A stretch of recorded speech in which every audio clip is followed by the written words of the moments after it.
Hi, and welcome to this week's Hospitality News Roundup. And it's been really quite a quiet week this week. I struggled to find stories that really jumped out and said, well, I really should cover those. But there's a couple of interesting ones in the going on in the background. I mean, one that wasn't quite in the background, though. The first one is Heineken Bulldoze Massive Orchard. This is a huge piece of land. It had apple trees, and this is cider apple trees, which are your normal eating apple ones, because they're much more sharper, they're only useful for cider.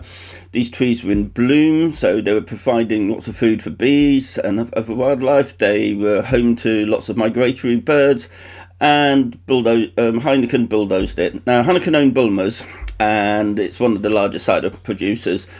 And they've been seeing a drop in mainstream sort of like ciders that have been going on. Your craft ciders have been increasing in the amount that they sell, but overall cider sales have been dropping. And they did announce last year that they were going to sell a couple of farms, and then that's the last generally anyone heard of it until they just bulldozed all of this land so they could sell it.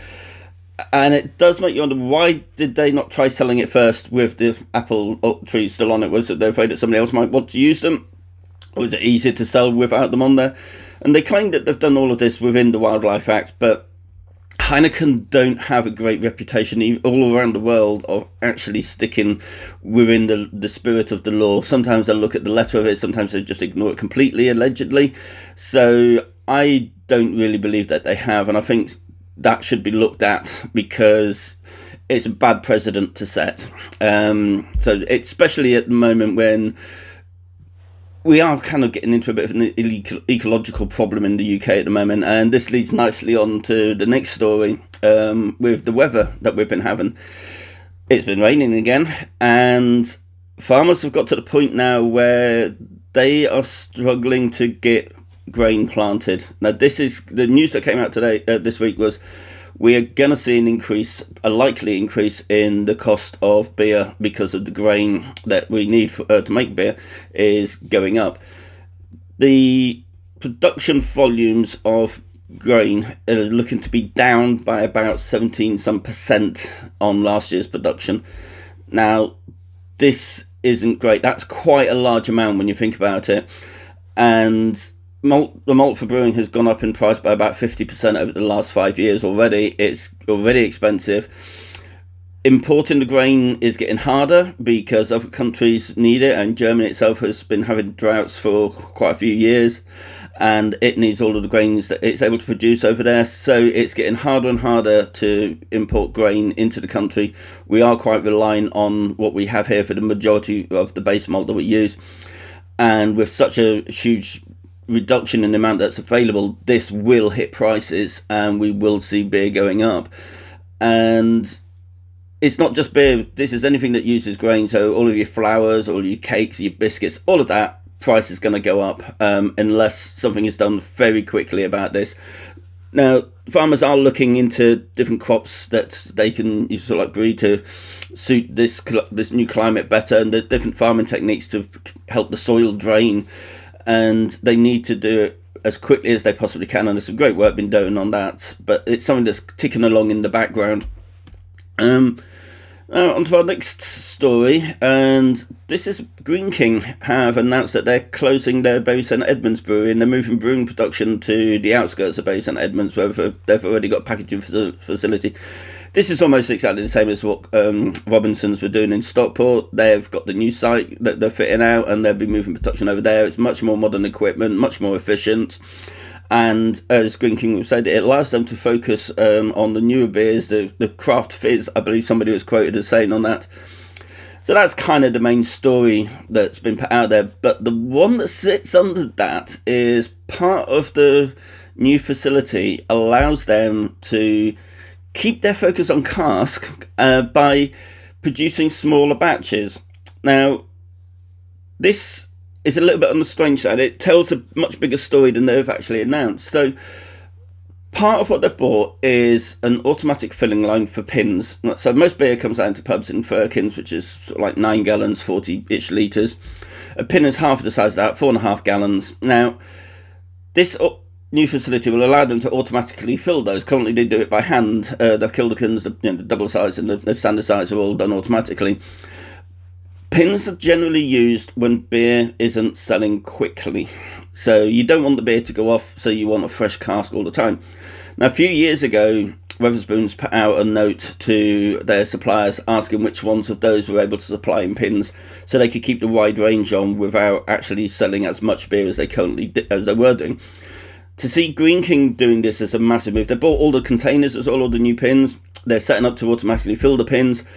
They're saying that the cask sales aren't down, but if they're needing the beer to be in smaller containers, this probably means that by their increasing estate, they've managed to keep the cask sales up. But the beer in those pubs isn't turning over as quickly as it used to.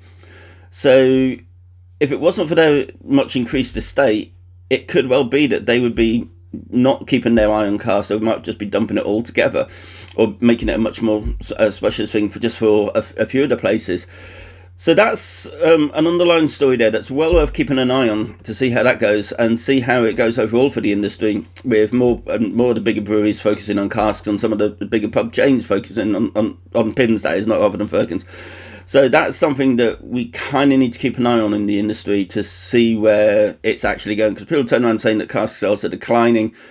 Maybe it's just firkin sales are declining of the mainstream brands, whereas the talking to a few pub owners I know, their firkin sales were absolutely fine. They're completely different, but they are not stocking the mainstream ones. So it could be that we're starting to see the decline of mainstream cask beer. So that's something that I personally think, a cask consumer organisation should be keeping an eye on, which nicely leads us to the last story of this week. See, I told you there weren't too many going on. So last weekend was CAMRA, Campaign for Real Ale. It was their AGM. Now, one of the main things about the AGM is any member can put forward a motion to conference to try and direct what the campaign does. Now, this is all part of CAMRA being a democratic organisation. It takes all of its members seriously, and any member can do that. And when they release their motions that they're going to be debating and voting on, almost every year, the CAMRA get mocked, as in, they're out of date, what they're thinking about doing this, they need to move with the times. Well, every single one of these motions that got mocked this year was voted down completely as being ridiculous and stupid. It really is a case that it's only a few small groups of members left within the organisation that believe it should be back in the past. It's not the organisation at all.